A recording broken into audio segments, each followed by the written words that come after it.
Hi there, I'm Brother Merrill, and this is Sunshine for the Soul Inspirational Stories.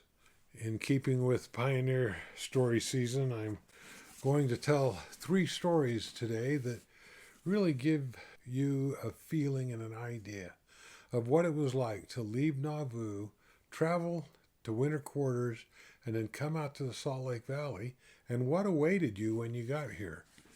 Preston Nibley is an author that I quite like, and the stories today are going to come out of Faith Promoting Stories by Preston Nibley and Pioneer Stories by Preston Nibley. And they're great compilations of events that took place.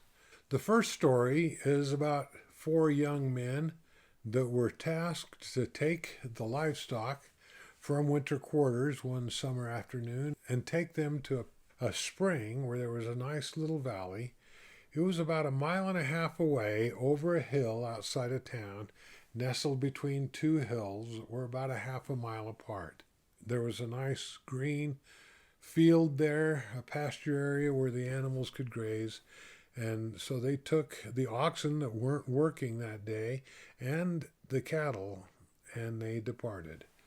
The Burdick family had supplied the boys with two horses. One was a bay mare, and the other was a black pony. One of the boys was Joseph Fielding Smith. He was 9 years old, and his friend Thomas Burdick rode a black pony while he rode the bay mare.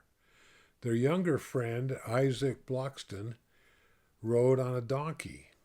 And the older boy, I think, seeing his chance to get away from these young kids, decided that he would give them the slip. And so he said, listen, I'm going to follow the creek bed and gather hazelnuts while you guys drive the cattle and the oxen up over the hill to the grazing area. So the three boys riding herded the cattle and the oxen towards the pasture.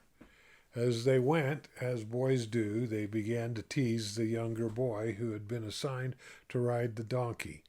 And I don't know how long it took, but eventually he got sick of it and he jumped off the donkey and stomped back towards town. And that was the last they saw of him until later in the day. But the older brother, Alden, he had decided to follow the creek bed and gather hazelnuts.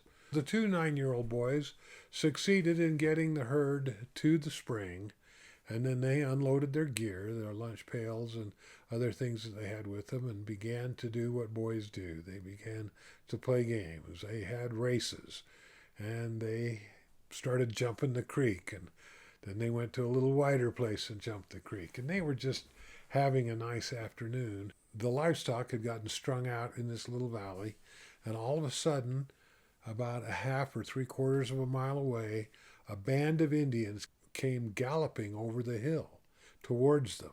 Their faces were painted black.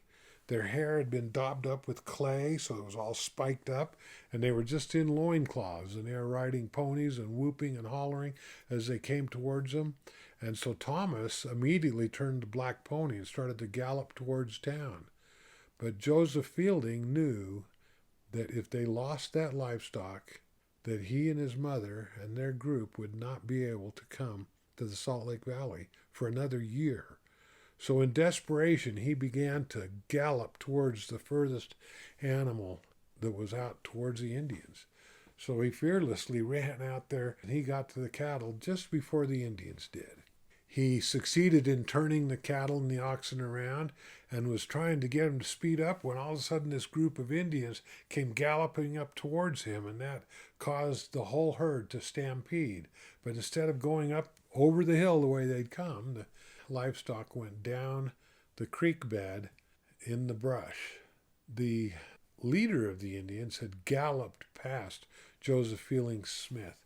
He said that he was a tall, slender, dark-skinned Indian, and his hair was all spiked up, and his face was black, and he whooped right past Joseph Fielding and was riding towards his friend Thomas.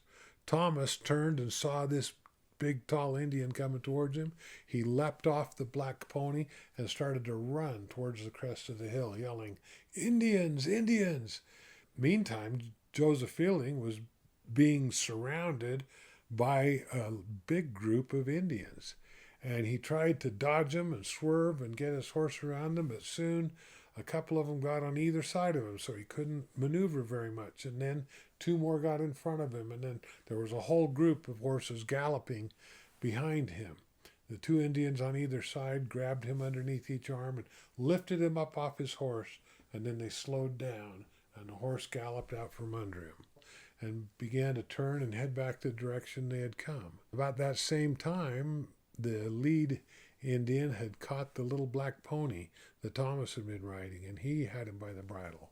One Indian had hopped off of his pony, and he had a bag of corn, and he was trying to coax the donkey to come with him. He was throwing corn on the ground, and the donkey was slowly grazing on this corn. He tried to get him to eat some out of his hand. The donkey was having none of that. And then when all of a sudden a group of the settlers from winter quarters came over the hill screaming, and they were armed with pitchforks. By this time, the lead Indian had the black pony, and he was coming back towards the group. The bay mare was well on its way back the way they'd come. So this Indian, in desperation, trying to get the donkey, finally reached over and tried to grab him, and the donkey spun around and kicked him and sent him head over heels, much to the amusement of the pitchforked armed men and Joseph Fielding Smith. And he finally gave up and hopped on his pony and retreated with the rest of the Indians. Joseph Fielding, now on foot, made his way up over the hill, and just when he reached the crest of the hill, he saw his friend Thomas go into town and begin to explain to everyone what had happened. By the time Joseph Fielding got to town, a band of men had been organized, and they were on horseback, saddled up, and they were riding out to try to get the animals back. The boys were assigned to go back and finish the job that they had started, and that was to bring the herd of cattle and oxen back to town. They spent a frustrating day out trying to find the cattle, and they didn't find any. And they were afraid that all of the livestock had been taken by the Indians. When they finally came back into town late that afternoon, they found that Alden had intercepted the cattle and the oxen. He'd gotten them to slow down, and he'd brought them back to town, and they were in the corral.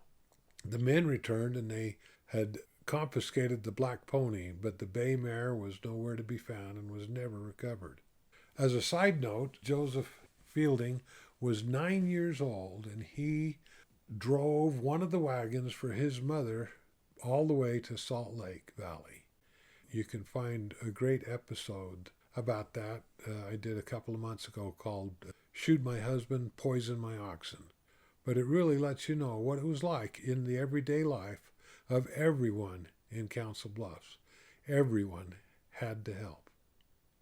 The next story I'd like to tell out of this book is called Father Bundy's Wood Wagon.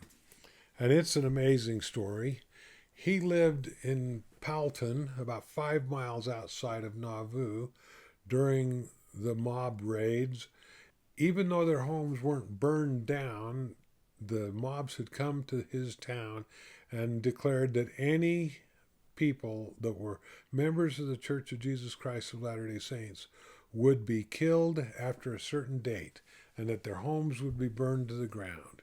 Brother Bundy did not have a lot of earthly possessions, and his attempts to sell the home and procure any kind of livestock to help in the journey were fruitless.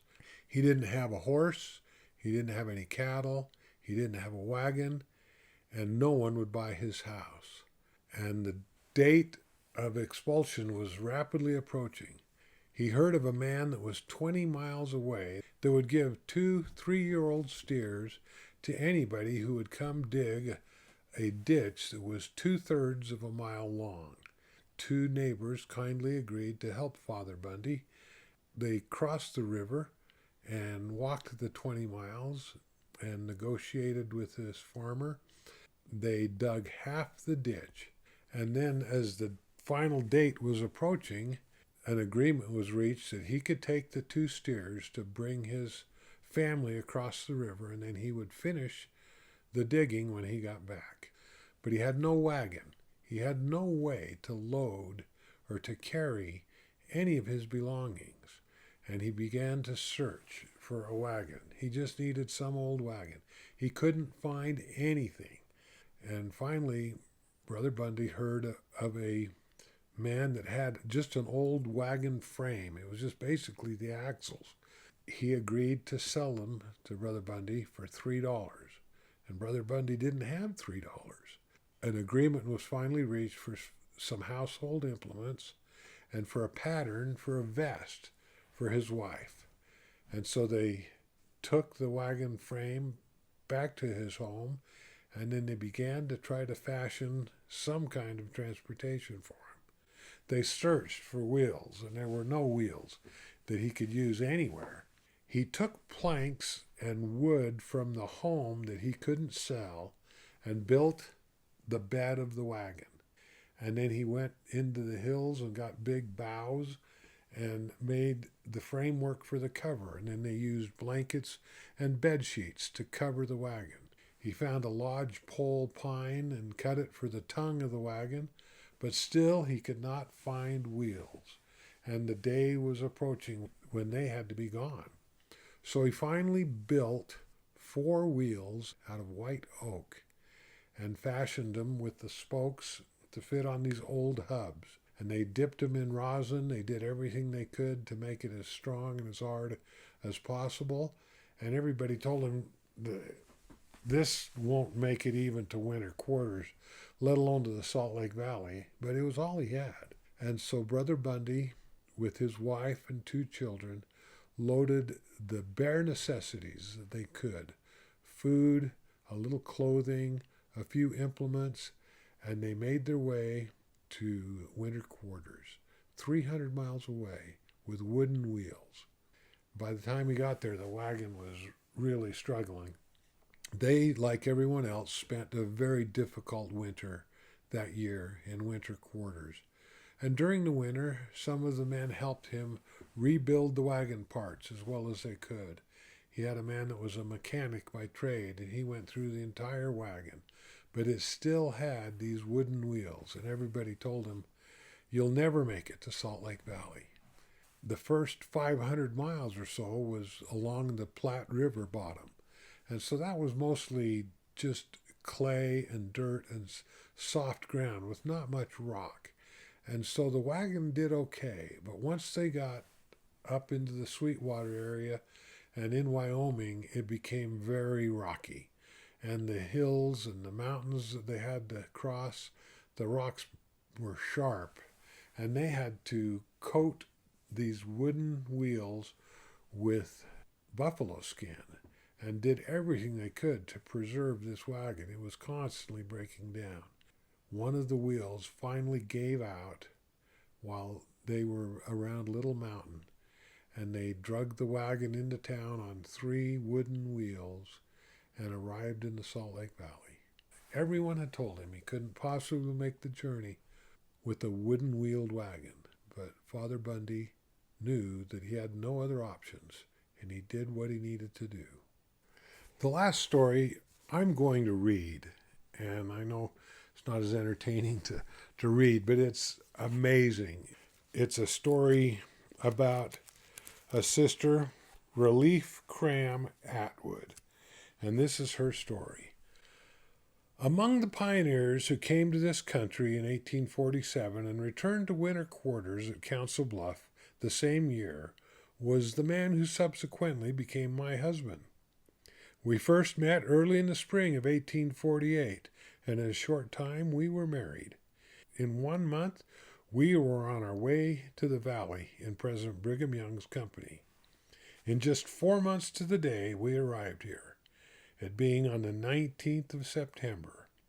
We had a small store of provisions, a little clothing, our team, and our hands with which to help ourselves.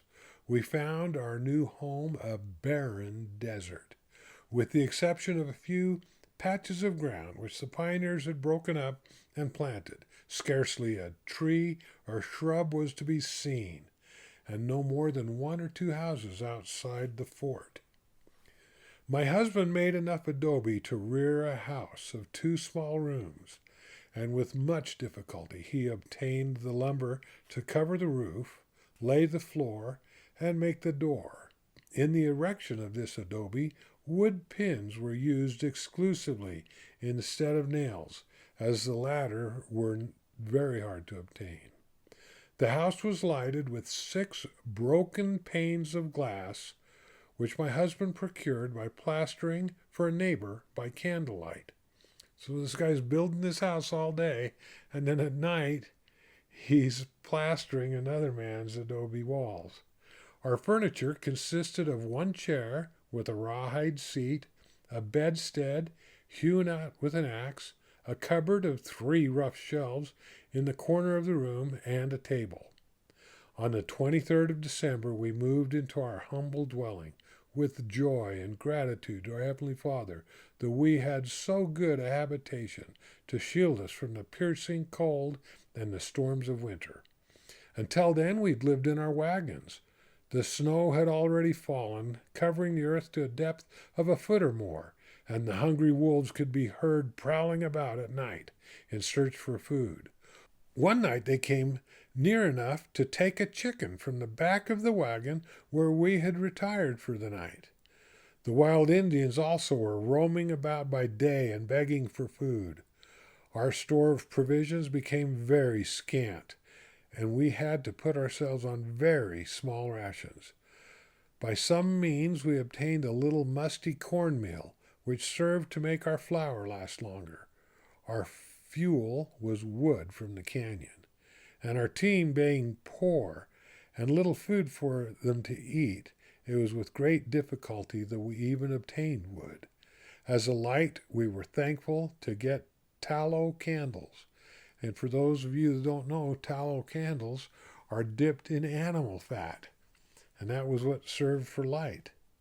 When spring opened, we found ourselves almost entirely without food, and had to subsist chiefly on herbs and roots for a time.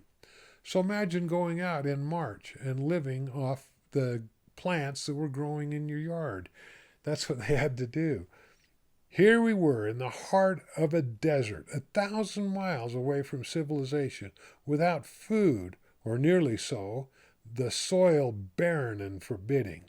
In this time of want and destitution of food and raiment, Heber C. Kimball stood in the midst of the people and prophesied that within 6 months, clothing and provisions would be sold in Salt Lake City as cheap as in St. Louis.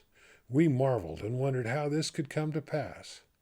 Strange as it was, in less than 6 months, the immigrants from the States en route to the gold fields of California came laden with clothing, provisions, implements of farming, cooking, utensils, and other articles of household furniture not necessary for a journey.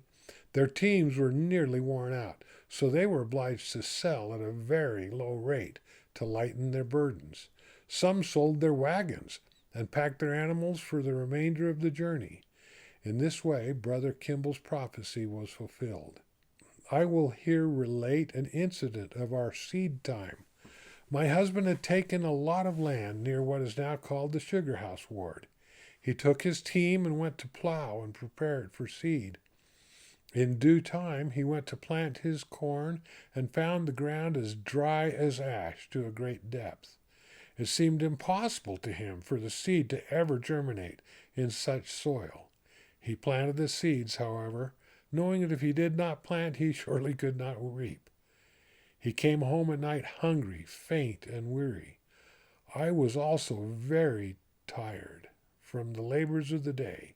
We had planted a garden near the house, and I brought water from the city creek in pails every day to water it.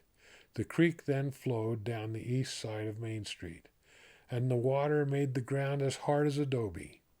We partook of a scanty meal and prepared to retire to rest. We then bowed ourselves before the Lord to implore His blessing to rest upon us. His Spirit did rest upon us powerfully in the gift of tongues and the interpretation of the same.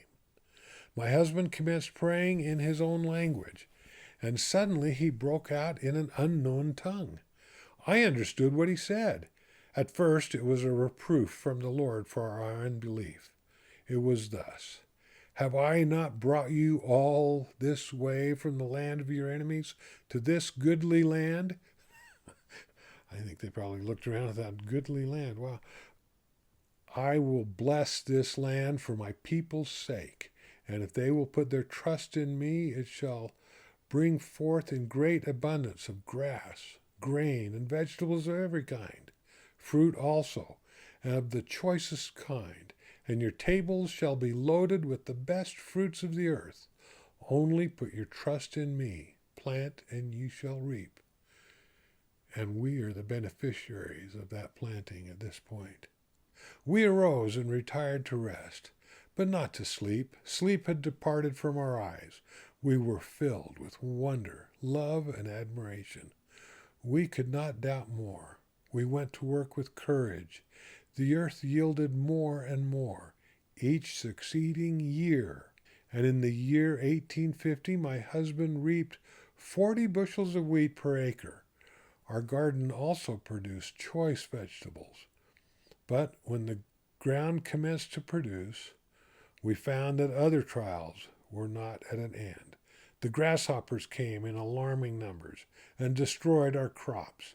A field of wheat that was looking fresh and promising within a few hours would look as bare as the street. My husband was called on a mission to England in 1852 and left me home with one little girl, 2 years old. Our eldest son had died from the effects of a burn 4 months previously. He, with 3 other elders, fitted our team to cross the plains. After his clothing and provisions were finished, he had 80 cents, which he gave to me, thus going on his mission without purse or scrip. The next summer I kept a small school in my house to help me live. I also had a lot sowed with wheat, which came up and looked very promising. But one day the grasshoppers came in vast numbers and settled down on my wheat. I knew it would soon be devoured unless something was done. A thought came into my mind to call the school children together and have them form a line by joining hands and walking through the wheat. I did so, and the devourers arose in a body and went in a northeasterly direction and disappeared behind the mountains and never returned. The wheat grew and came to maturity, and when it was harvested, I had some to lend to my neighbors. Until this time, however, I had found it very difficult to get breadstuff. Many days in succession, I subsisted on 1 tablespoon of cornmeal a day, made into gruel. I had very little flour, but kept it for my child. Imagine doing all this work and living on maybe 3 pretzels a day. That's about what she was eating. About this time, good sisters got up a picnic for the missionary wives. I was one of the favored guests.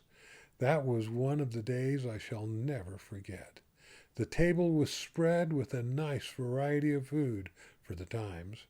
We partook with thankful hearts, the sisters at the same time administering words of comfort and blessing, and prophesying that that day should be the beginning of better times.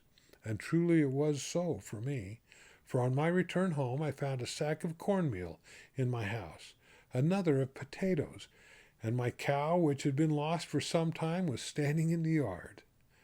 When we had our houses built, we were able to assemble ourselves together on winter evenings to sing and to pray, and sometimes to enjoy ourselves in a dance. We were all nearly equal in worldly goods. We thought ourselves well dressed with a clean calico dress and a sunbonnet.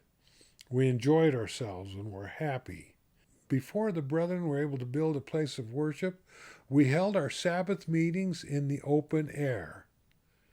In the spring, after the crops were in, the men would turn out with their teams and haul poles and green boughs from the canyon. With these, a bowery was built to shield us from the scorching rays of the sun. There was everything to be done, and everybody was busy. There were no drones, and truly the place could be well called the Hive of Deseret. I thought how sad it was. We've taken that symbol of their sacrifice off of our state flag, but it's gone. Beer logo now. All these things were done under the direction of our noble and much-loved president and leader, Brigham Young. The pioneers made such a wonderful sacrifice for us to live in these beautiful valleys in the Wasatch.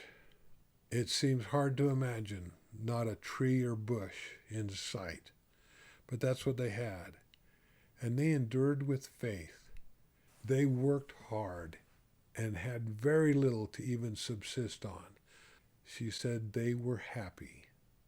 I thought sometimes maybe the more we have, the harder it is to be happy. But as we look at our life, I know the power of gratitude.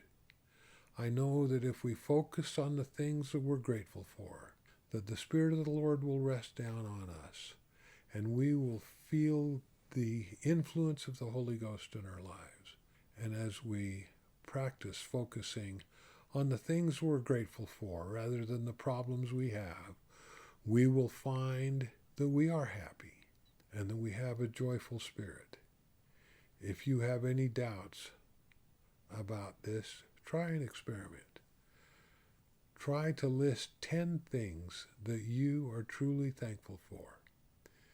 We had an experience one time in our automobile as my wife and I were driving to St. George, and the kids were in the back seat and they were arguing and doing as kids do. She touched me, make her stay off her side. She's on my side. I was like, don't make me stop this car. All of a sudden I had an idea. The kids had wanted to play road games, all these silly games that kids play on the road. And I suggested a new road game. We were going to play the gratitude game. And by the time we'd gone around the car twice, and everybody had honestly said something they were grateful for, the spirit of contention was purged from our car, and we had a wonderful drive. So I know the power of gratitude can change hearts. It can change perspective and help you know that the Lord truly does love you and your family. I hope you've enjoyed this story today. You can subscribe here. You can also watch this story. And if you like these stories, all of Sunshine for the Soul inspirational stories are here. Thank you.